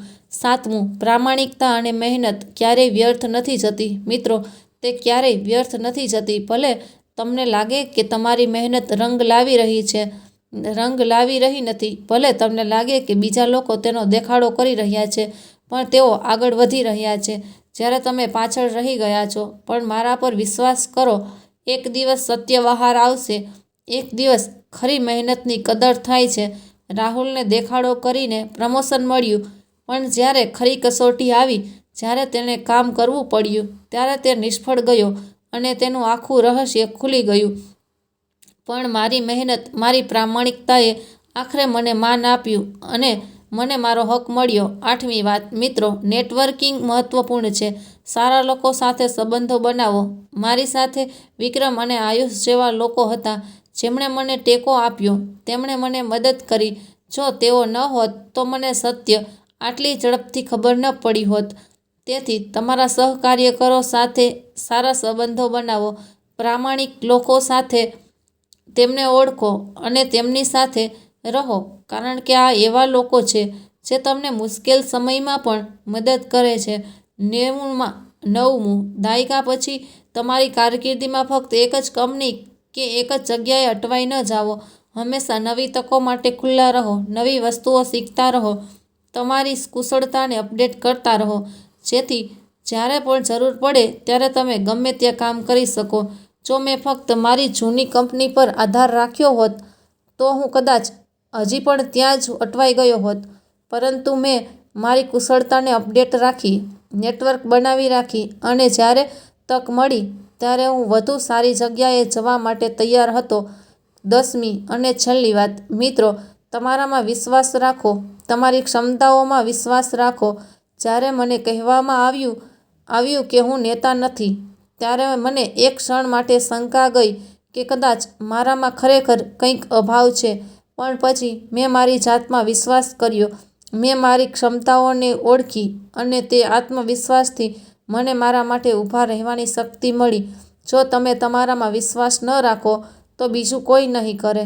તો મિત્રો, આ મારી વાર્તા હતી અને આ સમગ્ર અનુભવમાંથી મેં જે પાઠ શીખ્યા. આજે જ્યારે હું પાછળ ફરીને જોઉં છું ત્યારે મને લાગે છે કે જે કંઈ બન્યું તે સારા માટે હતું. મારા માટે પણ એવું જ બન્યું. જો મને એ પરાજય ન થયો હોત, જો મને એ અપમાન સહન ન કરવું પડ્યું હોત, તો હું હજી પણ એ જ જગ્યાએ અટવાયેલો હોત, એ જ ઝેરી વાતાવરણમાં, એ જ ખામીયુક્ત વ્યવસ્થામાં જ્યાં ઢોંગ પ્રવર્તે છે અને વાસ્તવિક મહેનતનું મૂલ્ય નથી. પણ મેં પરાજયથી મને જાગૃત થયો. તેણે મને મારી કિંમતનો અહેસાસ કરાવ્યો કે હું અહીં કોઈની દયાથી નહીં, પણ મારી પોતાની ક્ષમતાઓને કારણે છું અને હું ગમે ત્યાં કામ કરી શકું છું જ્યાં મારું મૂલ્ય છે. આજે હું એક સારો વ્યક્તિ છું, એક સારો પિતા, એક સારો પુત્ર, એક સારો પતિ અને એક સારો વ્યવસાયિક માણસ, પણ કારણ કે હવે હું મારી પોતાની શરતો પર કામ કરું છું. હું મારી પોતાની મર્યાદામાં રહીને અને આત્મસન્માન સાથે કામ કરું છું. મિત્રો, હું તમને એક છેલ્લી વાત કહેવા માંગુ છું. જો તમે પણ એવી પરિસ્થિતિમાં છો જ્યાં તમારું મૂલ્ય નથી, જ્યાં તમારી મહેનત જોવામાં આવતી નથી, જ્યાં ફક્ત ઢોંગ ચાલી રહ્યો છે, તો કૃપા કરીને તમારા માટે ઊભા થાઓ, તમારો અવાજ ઉઠાવો, તમારી કિંમત સમજો અને જરૂર પડ્યે તે સ્થાન છોડવામાં ડરશો નહીં. કારણ કે તમે વિચારો છો તેના કરતાં વધુ સક્ષમ છો, તમે વિચારો છો તેના કરતાં વધુ શક્તિશાળી છો. તમારે ફક્ત તમારી જાત પર વિશ્વાસ રાખવો પડશે. તમારે વિશ્વાસ રાખવો પડશે કે તમારી શક્તિઓને ઓળખો અને પછી જુઓ કે દુનિયા તમને કેવી રીતે આવકારે છે. યાદ રાખો મિત્રો, જે લોકો તમને હળવાશથી લે છે, જે લોકો તમારી કદર નથી કરતા, તેમણે તમારી ગેરહાજરીનો અર્થ સમજાવવો પડશે અને જ્યારે તેઓ એવું કરશે ત્યારે ખૂબ મોડું થઈ ગયું હશે. તેથી ક્યારેય તમારા ગૌરવ, તમારા આત્મસન્માન સાથે સમાધાન ન કરો, ભલે ગમે તે થાય. હવે હું જાણવા માંગુ છું, મિત્રો, તમને મારી વાર્તા કેવી લાગી? શું તમારી સાથે ક્યારેય આવું કંઈ બન્યું છે? શું તમે ક્યારેય તમારા કામમાં એવું અનુભવ્યું છે કે તમારું મૂલ્ય નથી, તમારી કિંમત નથી, કે તમારી મહેનતની કદર નથી થઈ?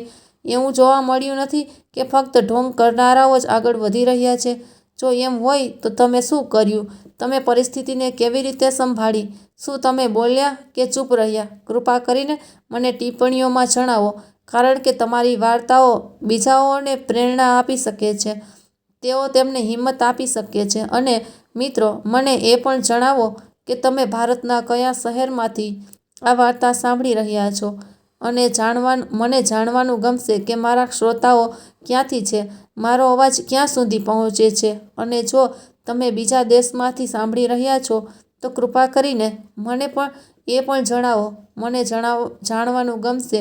અને મિત્રો, જો તમને આ વાર્તા ગમી હોય, જો તમે તેમાંથી કંઈક શીખ્યા છો, તો તમને લાગે છે કે આ વાર્તા બીજાઓ માટે ફાયદાકારક હોઈ શકે છે, તો કૃપા કરીને આ વિડીયોને લાઈક કરો અને તમારા મિત્રો, તમારા પરિવાર, તમારા સહકાર્યકરો સાથે શેર કરો, કારણ કે કોઈને આ વાર્તાની જરૂર પડી શકે છે. કોઈને તેના હિંમત મળી શકે છે.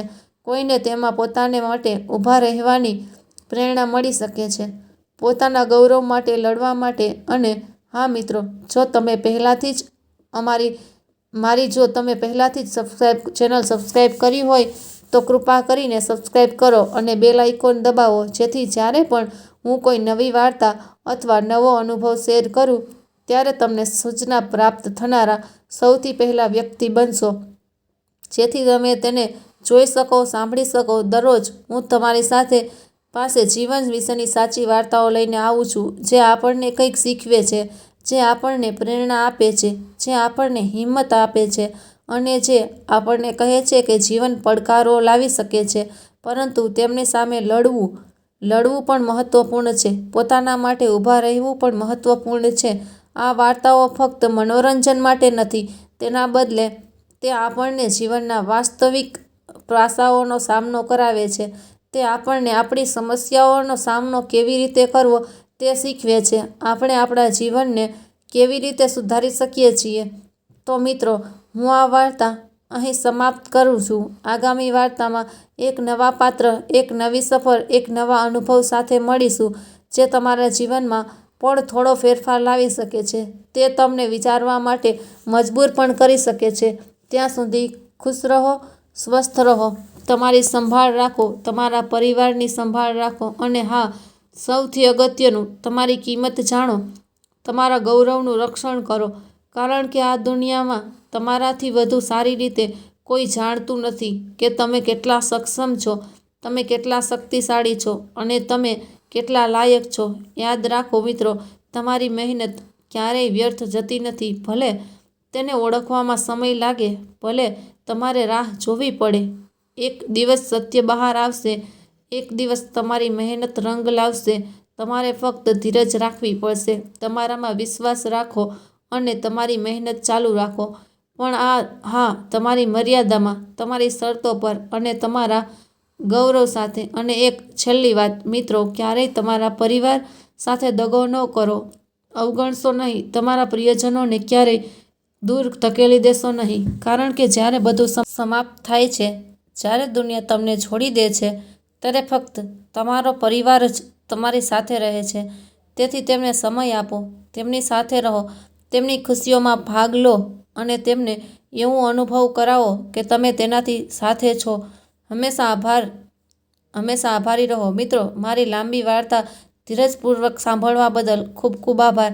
મને આશા છે કે તમને આ વાર્તા ગમશે અને તમે તેનાથી કંઈક શીખ્યા હશો. જો તમને મજા આવી હોય તો કૃપા કરીને લાઈક કરો, શેર કરો અને સબસ્ક્રાઈબ કરો.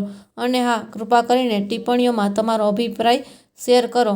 આગામી વાર્તામાં ફરીથી મળીશું. ત્યાં સુધી ખુશ રહો, શાંત રહો અને તમારી જાતને મહત્વ આપો.